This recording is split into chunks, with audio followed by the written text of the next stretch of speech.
vemos, y principalmente se nos menciona siempre allí a Judá. Hermanos, el reino del norte, si recordáis, desde comienzo a fin siempre fue un reino impío, que se alejó del Señor, que desobedeció. Ningún rey bueno. Y el Señor finalmente los castiga en el 722 antes de Cristo y los envía al exilio, de donde nunca más van a regresar.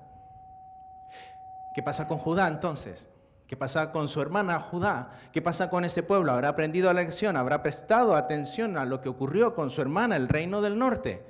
Pues tristemente, no.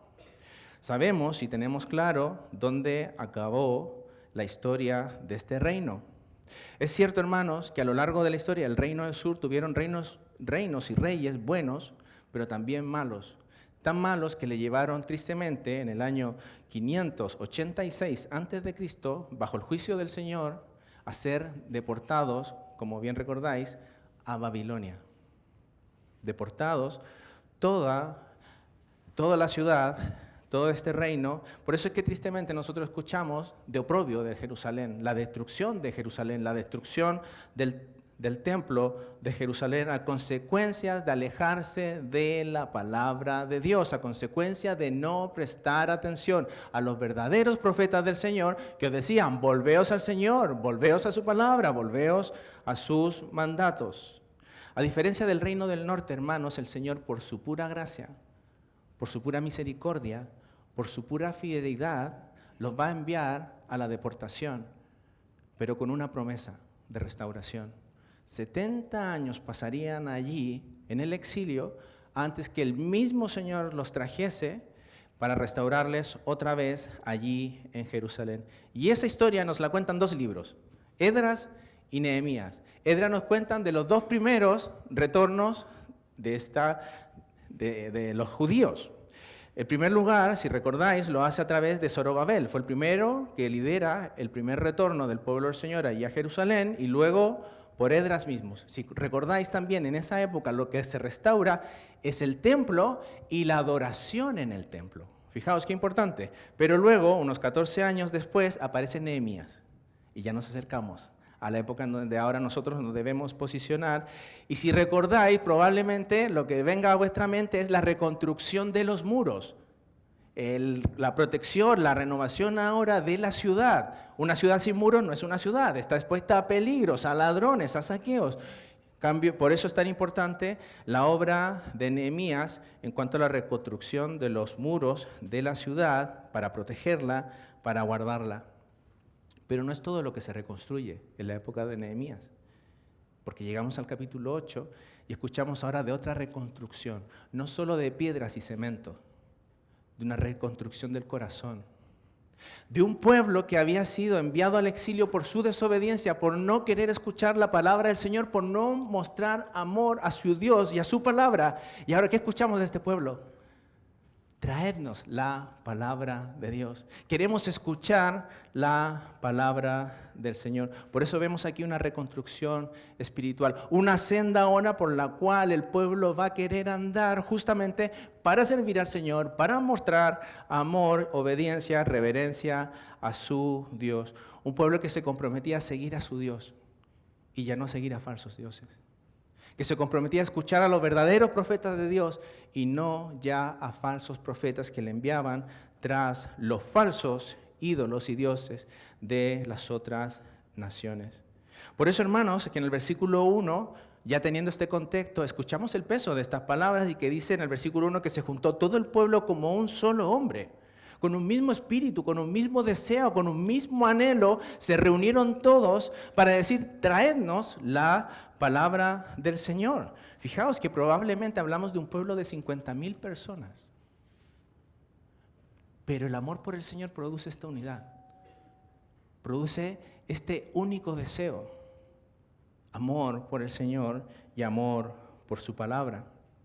Ellos recordaban que había sido justamente por su desobediencia que había venido todas estas consecuencias. Oseas capítulo 4, versículo 6, mi pueblo fue destruido no por la mala suerte, no porque habían imperios muy grandes y no tuvieron cómo defenderse, porque le faltó conocimiento, porque no consideraron verdaderamente, realmente la palabra del Señor. Así que ahora el pueblo no dice eso, Ya no queremos, lo que dice ahora es que ya no queremos falsos profetas. Ya no queremos más cosas sino la palabra del Señor. Para nosotros sería, pues, tráiganos la palabra del Señor. Nosotros ya no queremos autoayuda, nosotros ya no queremos psicología, nosotros ya no queremos monologuistas ahí adelante que nos entretengan con sus historias, con sus experiencias. Nosotros queremos la palabra del Señor. ¿Y a quién se la piden que la traigan? A Esdras. Esdras, en el versículo 1, se nos cita allí el escriba que trajo el libro de la ley de Moisés y es el maestro, el predicador fiel que va a traer la palabra del Señor, que va a cumplir aquel deseo, aquel anhelo del pueblo del Señor. En el versículo 4 y en el versículo 9 se nos dicen dos características de Esdras. En el 4, que era escriba, eso era que era un experto en la ley.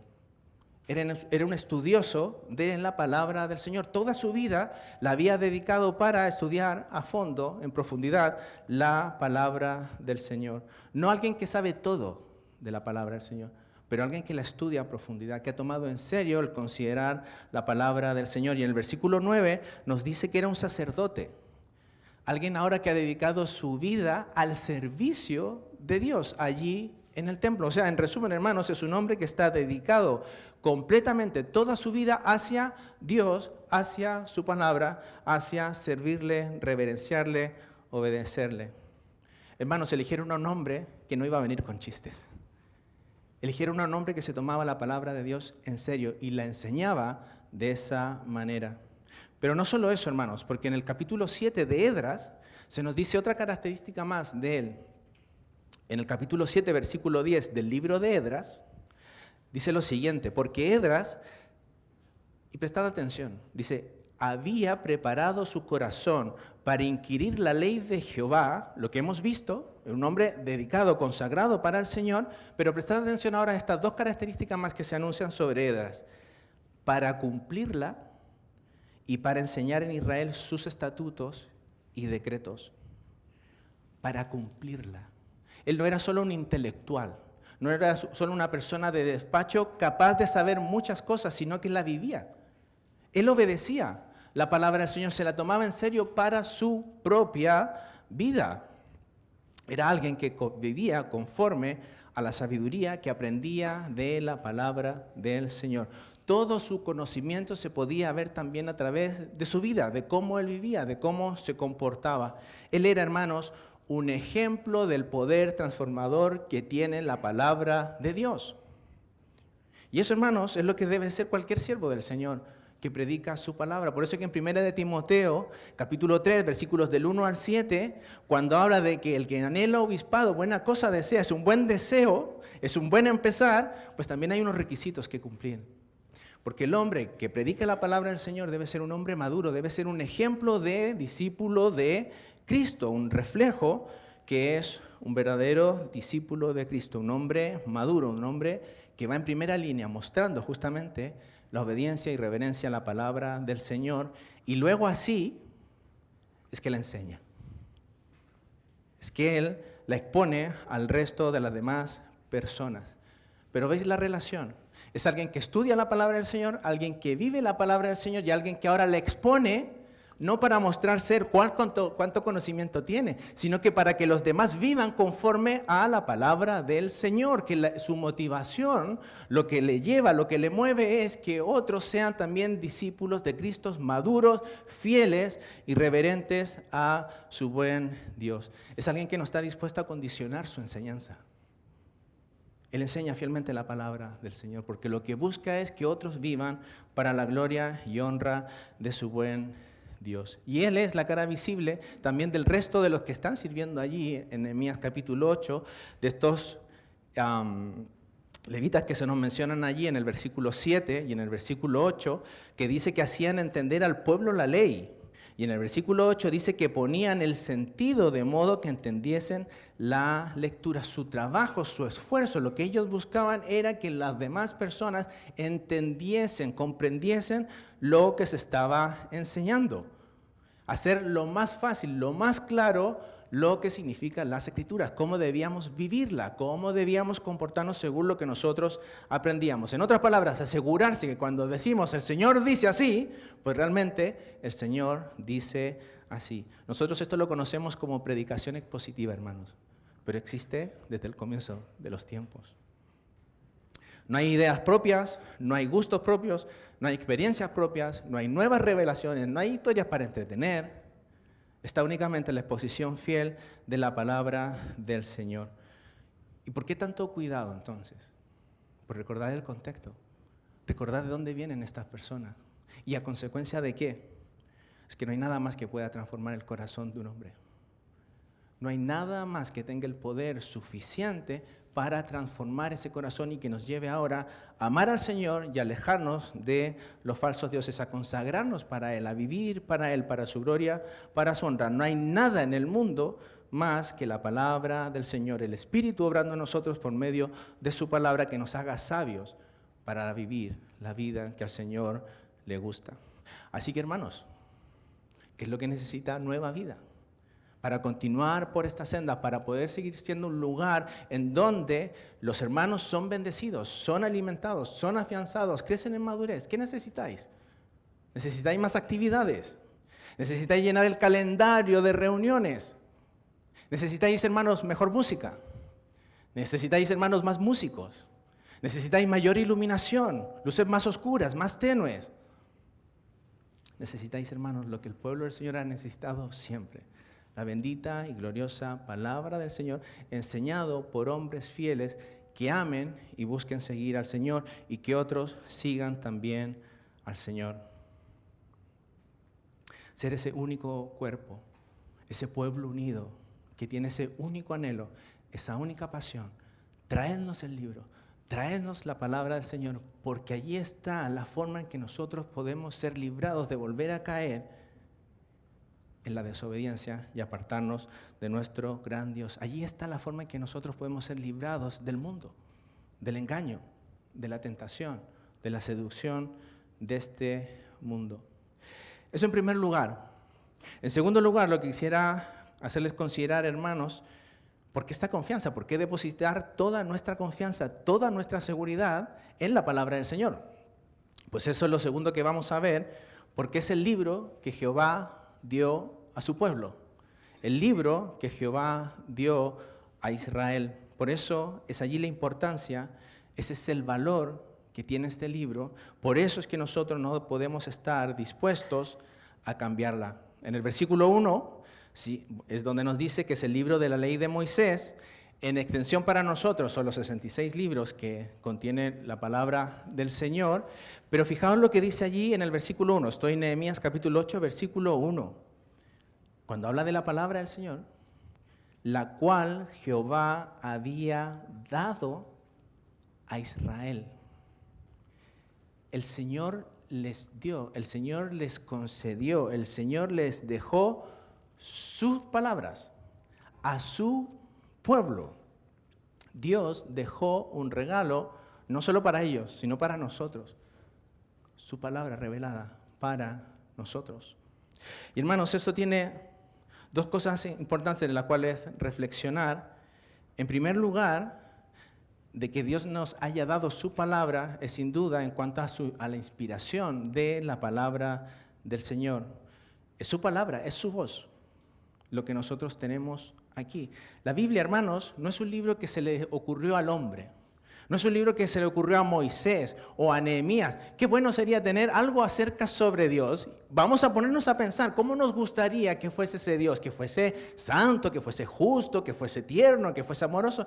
No fue de iniciativa humana, fue de iniciativa divina. Dios en su voluntad, Él tomó la decisión de dejar su palabra, su revelación para nosotros. No son ideas de hombres. El Espíritu Santo fue quien supervisó la producción de las Escrituras. Él guió, Él llevó, Él usó a estos escritores humanos para que sus palabras registradas aquí fueran exactamente lo que Dios quería que se registrase. Eso es la inspiración. Segunda carta de Pedro, capítulo 1, versículo 20, dice: Segunda carta de Pedro, capítulo 1, versículo 20. Entendiendo primero esto, que ninguna profecía de la Escritura es de interpretación privada, porque nunca la profecía fue traída por voluntad humana, no fue un razonamiento nuestro, una idea nuestra, un plan nuestro, sino que los santos hombres de Dios hablaron siendo inspirados por el Espíritu Santo. Eso es la inspiración. Esto es lo que nos asegura, hermanos, que nuestra confianza que depositamos en la palabra del Señor, como aquella senda que nosotros debemos transitar, es lo que nos asegura, es que aquí tenemos su palabra bendita y gloriosa, infalible e inerrante. Por eso podemos confiar plenamente en ella. Es segura, es confiable, no tiene errores. Dios mismo la dejó para nosotros. En ella no hay engaño, en ella no hay mentira, en ella no hay manipulación. Es absolutamente confiable, infalible, inerrante para nosotros. Así que no hay otra fuente donde nosotros podamos ir. No hay otro libro, no hay otro lugar, no hay otro hombre sabio que nos pueda mostrar otro camino, otra alternativa, hermanos. Todo lo necesario que el hombre necesita para poder llegar a vivir esta vida en santidad, en justicia, en amor, en reverencia a su Dios, todo ello está contenido aquí en la bendita y gloriosa palabra de Dios. Ese es el primer aspecto de que Dios nos dio su palabra. El segundo es la autoridad que tiene esta palabra. Dios nos la dio. Es un regalo de Dios para nosotros, pero nosotros no decimos, a ver, yo voy a ver según ese regalo qué es lo que me gusta a mí. ¿Qué partes son muy bien y se lleva muy bien y qué otras partes pues no voy a considerar? Hermano, no es así. La palabra de Dios tiene autoridad sobre nosotros en todos los aspectos de nuestra vida, en nuestra vida personal, en nuestra vida familiar, como padres, como esposos, como hijos, como hermanos en la iglesia, como trabajadores, como vecinos, como conductores en un coche, hermanos, en todas las áreas de nuestra vida. No hay área de nuestras vidas en donde la palabra de Dios no tenga autoridad sobre nosotros. Y la imagen es muy bonita, que muestra aquí en Nehemías capítulo 8 en cuanto a la autoridad. Versículo 4, capítulo 8 de Nehemías. Versículo 4, dice que el escriba Esdras estaba sobre un púlpito de madera que habían hecho para ello. ¿Alguna vez te preguntaste por qué predicamos en púlpitos? Pues porque la Biblia lo dice, porque la Biblia nos enseña. Pero no es solo para que nos veáis, no es solo para que estemos cómodos y tengamos nuestras cosas. Hay un significado en ello, de que está el pueblo mirando solo hacia un lugar. Su anhelo, su deseo está apuntando a la bendita y gloriosa palabra, sin duda, pero está sobre el pueblo. Sobre ella no hay nada más. Ella tiene la autoridad sobre nosotros. Ella es la última palabra. Ella es la que decide cómo es nuestra vida. Ella es la única regla de fe y conducta. Ella es el centro de nuestras vidas. Ella es la que moldea nuestra vida, la que transforma nuestras vidas. En otras palabras, su autoridad es que a la palabra del Señor nosotros decimos sí, amén. Nunca hay peros para la palabra de Dios. Y eso es lo que hace el pueblo. Versículo 6. Versículo 6. Bendijo entonces Esdras a Jehová Dios grande, y todo el pueblo respondió, amén, amén, alzando sus manos, y se humillaron y adoraron a Jehová, inclinados a tierra. Fijaos cómo cuando vemos esa autoridad de la palabra del Señor, se dan estas dos características. Se exalta a Dios, se adora a Dios, está por sobre todo, es lo más alto, es lo más sublime, no hay cuestionamientos, no hay dudas, no hay quejas sobre Él.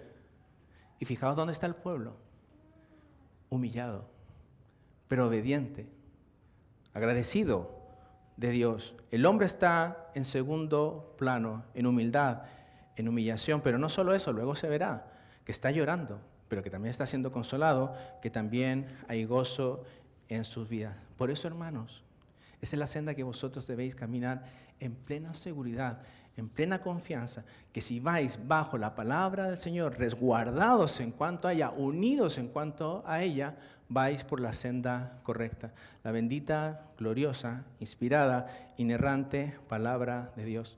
Allí donde vamos a adorar a Dios más y mejor, y allí donde el hombre va a ser humillado y humilde y reverente delante de Él.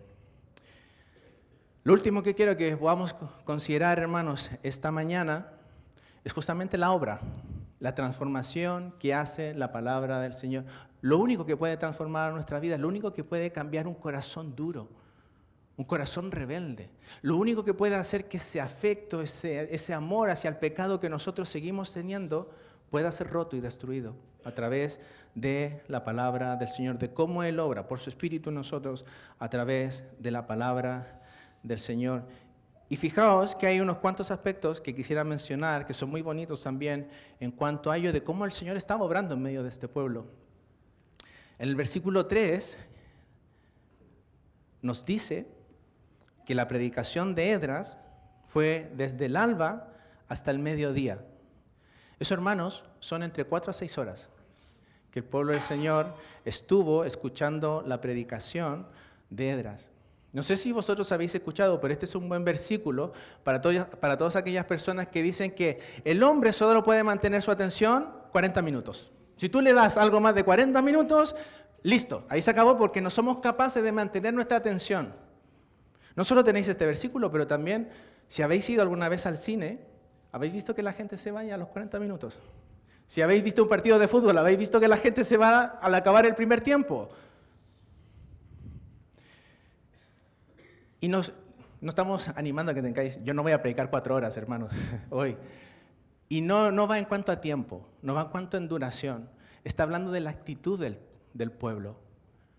De que era el día del Señor, era el día en que nos congregamos y mostramos que nuestra prioridad, a lo que hemos venido, lo que me importa, mi interés, mi amor, está depositado en Dios. Y si está todo depositado en Él, todo lo demás puede esperar. Todo lo demás es segundo plano. Eso es lo que nos quiere mostrar esta parte, en esta porción de la palabra del Señor. Que cuando nos congregamos aquí, hermanos, cuando nos reunimos cada domingo y cuando venimos en este mismo espíritu, en este mismo deseo, no estamos mirando el reloj. Es que media hora más llega mi familia. Es que media hora más comienza la liga. Es que me están llamando ya que comenzó el cumpleaños, comenzó la comida y me tengo que ir. Hermanos, si amas al Señor, todo lo demás puede esperar. Todo lo demás puede esperar. Y hay algo más que muestra también la bendición de la obra del Señor en su pueblo. En el versículo 2 y el versículo 3 dice que la congregación que está allí, entre estas casi 50,000 personas que están allí escuchando la palabra del Señor, dice hombres y mujeres, y menciona un grupo más, un tercer grupo. Dice, de todos los que podían entender. Hombres, mujeres, ¿y quiénes son todo ese resto de los que podían entender? Jovencitos, niños, pequeñitos, juntos con sus padres, con sus familias, escuchando la palabra del Señor, entre 4 horas y 6 horas. En una época en que no existen móviles, en una época en que no hay libritos para colorear, escuchando la palabra del Señor, escuchando aquella bendita, gloriosa, inspirada, inerrante y todo suficiente para nosotros, palabra de Dios, congregados, juntos, escuchando con sus padres. Yo no sé si vosotros tenéis escuelitas dominicales, no lo sé. Pero el mejor lugar donde pueden estar vuestros hijos es aquí. Ahora mismo, hermanos míos, los niños nunca molestan. Nunca es una bendición tenerles aquí y es una enorme bendición para ellos que sean expuestos a la palabra de Dios. Nunca hagáis sentir mal a un padre porque un pequeñito mete ruido. Nunca penséis, wow, si estuviera fuera mejor o que esté en otro lugar. Allá hay una salita por allí. Este es el lugar donde ellos deben estar. Orar por ellos, orar para que el Señor les dé ánimo, fortaleza para su crianza a esos padres. Pero ¿sabéis qué, hermanos? En caso de que tengáis escuelita dominical, nunca, si tenéis hijos, nunca jamás tengáis una intención o una motivación de decir, qué bueno que en mi iglesia hay escuelita dominical porque así los puedo enviar y de que otra persona se haga cargo de mis hijos mientras yo escucho tranquilo el culto. Hermano, Dios nos libre de tener actitudes y pensamientos así en cuanto a nuestros hijos porque es una actitud antibíblica. Nuestros hijos deben estar escuchando la palabra del Señor y nosotros debemos educarles para ellos, prepararles para ello, para que se pongan a la palabra del Señor. Así que hermanos, por cierto, solo una cosa más a propósito, como no sé si tenéis escuela dominical, y si van a la escuela dominical, preguntarles de qué fue, preguntarles qué aprendieron, repasad con ellos las clases que esas maestras hacen con tanto esfuerzo, cariño y amor para quienes no son sus hijos. Pero involucraos, hermanos, en esta crianza, tomadlo en serio en cuanto a esta labor.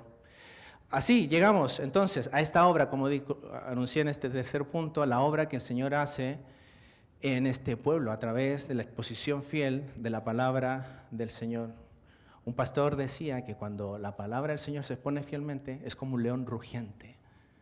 ¿Quién puede ser indiferente a un rugido de un león potente, fuerte, asombroso? Pues aquí el león rugió y fijaos lo que ocurre. Versículo 9. Dice que todo el pueblo lloraba oyendo las palabras de la ley. Y si tú eres creyente, casi que no tengo que explicar esto. ¿Cómo no llorar? ¿Cómo no doblegarnos delante de nuestro buen y gran Dios? ¿Cómo no llorar cuando vemos su grandeza? Cuando vemos a este Dios santo, glorioso. ¿Cómo no llorar, hermanos? ¿Cómo no emocionarnos ante su fidelidad y su amor? ¿Cómo es posible que no se aburra de nosotros? ¿Cómo es posible que incluso con ello nos perdone y nos haga perseverar? ¿Cómo puede ser tan grande su amor para con nosotros? ¿Cómo no llorar? ¿Cómo no emocionarnos cuando nos vemos a nosotros mismos? ¿Recordáis? Dios lo más exaltado y nosotros por acá, humillados delante de Él. ¿Cómo no llorar, hermanos, cuando nosotros nos vemos a nosotros mismos? ¿Cómo no llorar frente a ese amor de Dios que Él nos da comparado con el nuestro? Un amor frágil, un amor corto. ¿Cómo no llorar cuando vemos nuestra infidelidad? Cuando nos vamos en pos de otros falsos dioses. ¿Cómo no llorar por nuestra inconstancia, por nuestra impotencia, por nuestra falta de lealtad hacia nuestro bendito y glorioso Dios? ¿Cómo no llorar por las desgracias del pecado? Lo que prometía el pecado no lo dio, solo trajo desgracia, solo trajo muerte, solo trajo amargura. ¿Cómo no llorar cuando el Señor nos permite ver eso también en nuestras vidas? Pero no es un llanto de solo lamentarse. Es un llanto que trae esperanza, es un llanto renovador, es un llanto que nos lleva a nuestro bendito y glorioso Dios. Segunda de Corintios capítulo 7, versículo 10 dice, porque la tristeza que es según Dios, la tristeza que ha venido al exponernos a su palabra, de aprender de quién es Él, de aprender quiénes somos nosotros, de la vida que nosotros debemos llevar, la tristeza que es según Dios, produce arrepentimiento para salvación. Produce un arrepentimiento, un cambio en nuestras vidas que nos lleva entonces a acercarnos a Él, a clamar a Él, a hacernos dependientes de Él, de cuánta necesidad tenemos de Él. Ese es un gozo, pero hay otro gozo más. Porque no escuchamos de la ira de Jehová sobre ellos. El justo castigo de Dios ahora está sobre vosotros. La justa y santa ira de Dios por el pecado ahora está sobre vosotros. El aborrecimiento de Dios está sobre vosotros. Nos dice eso. Dice en el versículo 10. Día santo es a nuestro Señor.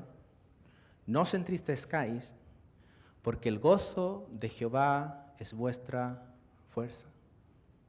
Callad, está bueno de llorar. Está bueno de ver esa parte. Mirad a aquel buen Dios, porque Él también es un Dios de gracia y misericordia, y su gozo es vuestra fortaleza. El gozo de Jehová, el poder conocerle, el saber que somos sus hijos, el saber que Él nos ha perdonado, es nuestra fortaleza. Que Él nos recibe, que Él nos restaura, que Él nos vuelve otra vez a poner por aquella senda. Es lo que está haciendo con este pueblo. ¿Qué merecía este pueblo? Oh, pero el Señor es fiel. Y el Señor los ha restaurado. Y el Señor ahora otra vez les vuelve a encaminar, pero también bendice sus vidas. El gozo de Jehová es vuestra fortaleza. El gozo que viene únicamente por saber que estamos reconciliados por Él, que hemos experimentado su favor y que su gozo ahora es nuestro gozo. Por eso este gozo nos lleva a Cristo Jesús. Nos lleva a aquel en el cual estamos ahora viendo esa revelación del pacto. Él está siendo fiel al pacto que hizo en la eternidad, fiel al pacto que Él mencionó en Génesis 3:15, fiel al pacto que hizo Dios con Abraham sobre su pueblo. Hay gozo porque Él cumplió y envió a aquel Cordero sin mancha, porque Él proveyó salvación a pecadores como nosotros, que no merecíamos nada más que la condenación, como tú y yo, pero que hemos encontrado en Cristo Jesús el gozo de Jehová. Y ese gozo ahora es nuestra fortaleza. Nuestro propio Señor Jesucristo, en el Evangelio de Juan, capítulo 15, cuando está hablando justamente animando al pueblo a permanecer en Él, porque Él es la vid, y cerca de Él es como nosotros justamente podemos permanecer y dar fruto, un fruto abundante. En el versículo 11 dice, estas cosas os he hablado para que mi gozo esté en vosotros. Y vuestro gozo sea cumplido, sea completo, sea total. Relación, comunión, perdón con nuestro Dios. Luego, en el capítulo siguiente del Evangelio de Juan, cuando el Señor le está hablando de su partida, que Él debía irse, que Él va a morir en una cruz, pero que al tercer día se iba a resucitar, se iba a levantar de entre los muertos. Juan capítulo 16, versículo 20 dice, de cierto os digo, que vosotros lloraréis y lamentaréis, y el mundo se alegrará, mientras vosotros lloráis, justamente por lo que estaban haciendo con nuestro Señor Jesucristo. Pero aunque vosotros estéis tristes, vuestra tristeza se convertirá en gozo. Más adelante, versículo 22, también vosotros ahora tenéis tristeza, pero os volveré a ver. Eso no será el final de la historia. Me voy a levantar de entre los muertos. Aquel sacrificio hecho en la cruz por vosotros, acepto delante del Padre. La prueba es que la muerte no le pudo retener, sino que se levantó triunfante. Ahora tenéis tristeza, pero os volveré a ver y se gozará vuestro corazón y nadie os quitará vuestro gozo.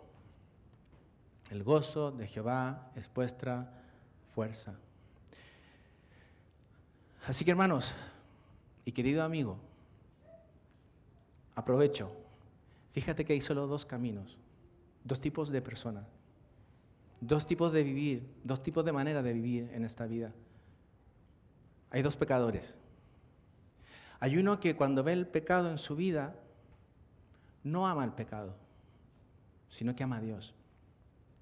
Y cuando ve el pecado en su vida, se avergüenza, se entristece, le duele, porque su gozo no está en el pecado en realidad. Se ha engañado, se ha dejado seducir por esas falsas promesas, pero su gozo está en el Señor. Su gozo está en amarle, en tener comunión, en tener relación, en estar ante su presencia, en gozar de su favor, de que Él nos cuida, de que Él nos guarda. Por lo tanto, ve el pecado, va delante del Señor, lo confiesa, no lo esconde y se arrepiente y espera y clama ser edificado otra vez por su Dios. Pero ahora hay otro pecador. Hay uno que no ama a Dios. Hay uno que su gozo no es el gozo del Señor, sino que ama el pecado en sí mismo. Y su gozo está en el pecado, en lo que el pecado le da. Y el único lamento que pueda haber es que lo hayan pillado y que no lo pueda seguir haciendo más. Esa senda, ese camino, no solo traerá desgracia en esta vida, sino por toda la eternidad. Porque un día todo hombre tendrá que dar cuenta delante de este Dios, único Dios vivo y verdadero, a responder por sus actos y cómo llevaron su vida delante de Él, como enemigos de Él, alejándose de Él, no reverenciando su palabra, no tomando en cuenta sus mandamientos, sus santos mandamientos, sino poniéndose a Él, burlándose de ellos. Ese camino lleva a la condenación eterna, que es el justo pago que todo hombre merece por sus pecados, por tan grande ofensa delante de este Dios bueno, santo, justo. Ese es el justo castigo por rebelarnos ante este Dios. Y esas son malísimas noticias. Pero también hay buenas noticias. El Evangelio son buenas noticias para el pecador. El Evangelio es la única manera de encontrar reconciliación, el gozo de Jehová para un pecador camino a la condenación eterna. Hay un rescate hoy, querido amigo, para ti. No tienes por qué seguir esta senda. No lleva a ningún lado más que a la condenación. Hoy hay para ti la oportunidad de encontrar reconciliación con nuestro bendito y glorioso Dios. El camino es aquel que hemos mencionado recién, nuestro Señor Jesucristo. Él dijo en Juan capítulo 14, versículo 6, yo soy el camino y la verdad y la vida. Nadie va al Padre sino por mí. Querido amigo, cree en Jesús. Cree en su obra, cree en lo que hizo allí en la cruz, que Él murió por tus pecados, por tu maldad, por esa deuda impagable que tú tenías con Dios, por tu vida, por tu desobediencia, pero que fue absolutamente borrada del todo a través del sacrificio de Cristo, porque Él recibió la paga que tú merecías, Él recibió el castigo que tú merecías, Él sufrió la muerte que tú merecías, y aquel que se levantó de los muertos al tercer día muestra también su victoria sobre aquello que te condenaba, y que si crees en Él, Él no te echa fuera, sino que te recibe y te da perdón de pecados y vida eterna.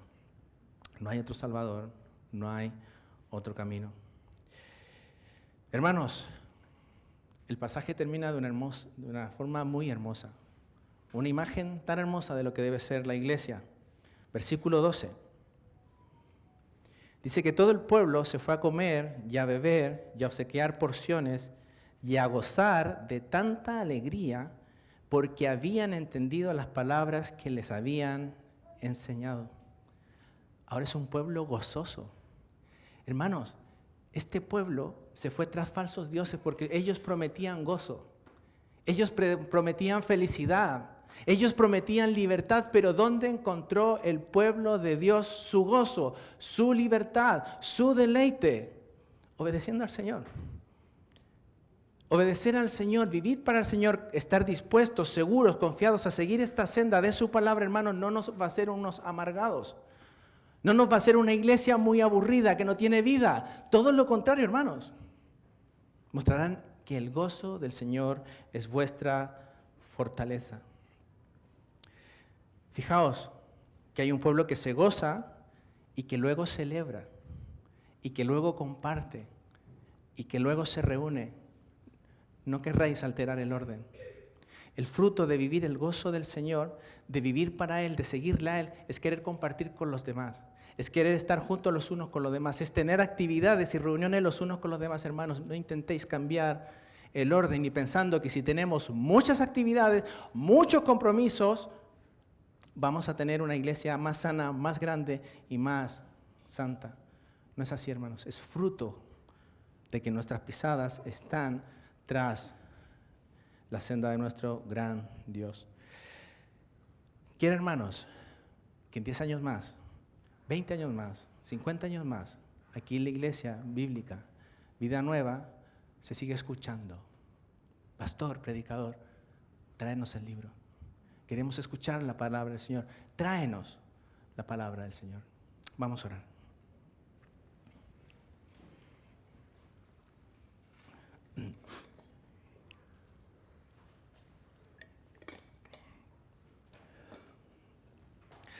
Amado Dios, te queremos dar las gracias por esta mañana. Gracias por el privilegio que tú nos has dado luego de tener 6 días en esta semana para dedicarnos a las cosas que tú nos permites, nuestros trabajos, nuestras familias, distintas otras actividades.